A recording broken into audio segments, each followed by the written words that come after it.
দর্শক, citizen journal 24-এ আপনাদেরকে স্বাগত জানাচ্ছি। এই মুহূর্তে অবস্থান করছি ঢাকা 13 আসনের সরকারি শারীরিক শিক্ষা ভোটকেন্দ্রের সামনে। আপনারা দেখানোর চেষ্টা করছি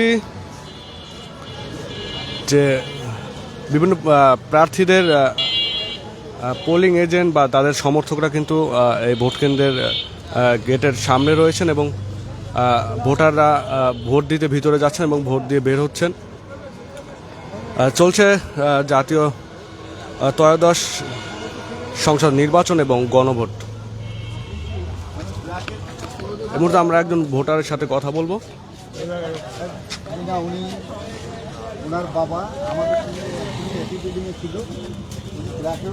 দর্শক, আমরা কথা বলার চেষ্টা করব এবং আপনাদের দেখিয়ে রাখছি যে আইন শৃঙ্খলা পরিস্থিতি কিন্তু খুব কঠোর রয়েছে এবং ভোটাররা নির্বিঘ্নে ভিতরে ভোট দিতে যাচ্ছেন এবং ভোট দিয়ে আসছেন।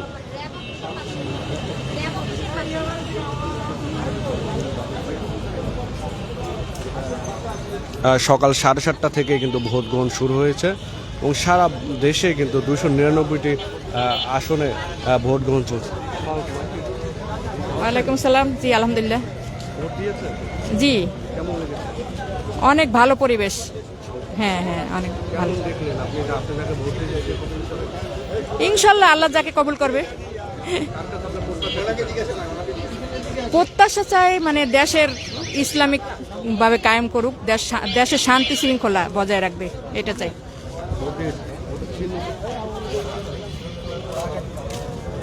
দর্শক, দেখতে পাচ্ছেন একজন নারী ভোটার তার ভোটাধিকার প্রয়োগ করে তিনি বের হচ্ছেন এবং তিনি জানালেন যে দেশের জন্য যিনি ভালো কাজ করবে আমি তাকে ভোট দিয়েছি। এবং আরও কথা শুনবো, আপনারা আমাদের সঙ্গে থাকুন। আমরা আমাদের আরও কিছু ভোটার এখানে দাঁড়িয়ে আছে, আপনারা দেখানোর চেষ্টা করছি, তাদের সাথে আমরা কথা বলার চেষ্টা করব।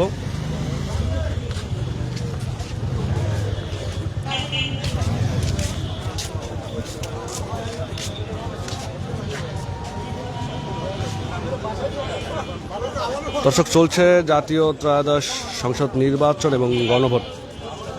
আমরা এই মুহূর্তে অবস্থান করছি ঢাকা 13 আসনে এবং আপনাদের দেখানোর চেষ্টা করছি প্রার্থীদের সমর্থকরা কিন্তু এই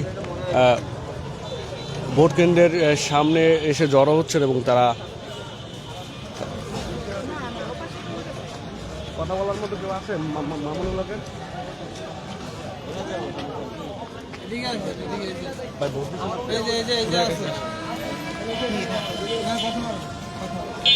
ভোট দিয়েছেন? হ্যাঁ, আলহামদুলিল্লাহ। ভোটের পরিবেশ কেমন দেখলেন? ভোটের পরিবেশ তো খুবই শান্ত। ইসলামের বিজয় মনে হবে। আপনি যাকে ভোট দিয়েছেন আপনি কি মনে করেন সে বিজয় হবে? হ্যাঁ, ইনশাল্লাহ 100% আমরা আশাবাদী। তার কাছে আপনার প্রত্যাশা কি থাকবে? জি, তার কাছে আপনার প্রত্যাশা কি থাকবে? দেশকে শান্তি শৃঙ্খলা এবং ন্যায় বিচার প্রতিষ্ঠা করবো আশা করি। দর্শক, ভোটারদের বেশিরভাগ ভোটার যারা রয়েছেন তাদের প্রত্যাশা দেশের শান্তি শৃঙ্খলা এবং পরিবেশের জন্য কিন্তু তারা দিয়েছেন। আমরা আপনাদের দেখানোর চেষ্টা করছি। ভোটাররা কিন্তু ইতিমধ্যে ভোট দিয়ে বের হচ্ছেন। ভোট কেন্দ্রে কিছুক্ষণ আগে 11 দলীয় জোটের মনোনীত প্রার্থী আল্লামা মামুনুল হক তিনি ভোট প্রদান করে কিন্তু ভোট কেন্দ্র ত্যাগ করেছেন। আমরা আপনাদের দেখানোর চেষ্টা করেছিলাম এবং ভোটাররা কিন্তু রিক্সা যোগে আসছেন এবং ভাই আপনার সাথে একটু কথা বলছেন। যে আমি ঢাকা 13 আসনে ধানের শীষে মনোনীত প্রার্থী জনাব ববি আজাজ ভাই। জি, ভোট এখনো দেই নেই, দিব ইনশাল্লাহ।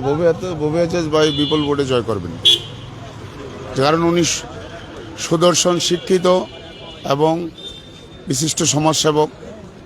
তার ভিতরে সকল কিছুর মেধা আছে। উনি অক্সফোর্ড ইউনিভার্সিটি থেকে পড়াশোনা করে আসছেন এবং তার পাশাপাশি উনি নর্থ সাউথ ইউনিভার্সিটির একজন শিক্ষক, প্রফেসর।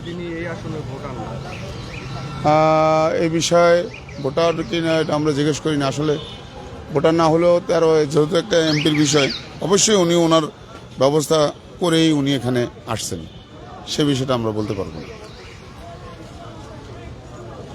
দর্শক, এই মুহূর্তে আমরা রয়েছি ঢাকা 13 আসনের শারীরিক শিক্ষা কলেজ ভোট কেন্দ্রে। আমরা আবারও লাইভে যুক্ত হব। আমাদের সঙ্গে থাকার জন্য ধন্যবাদ।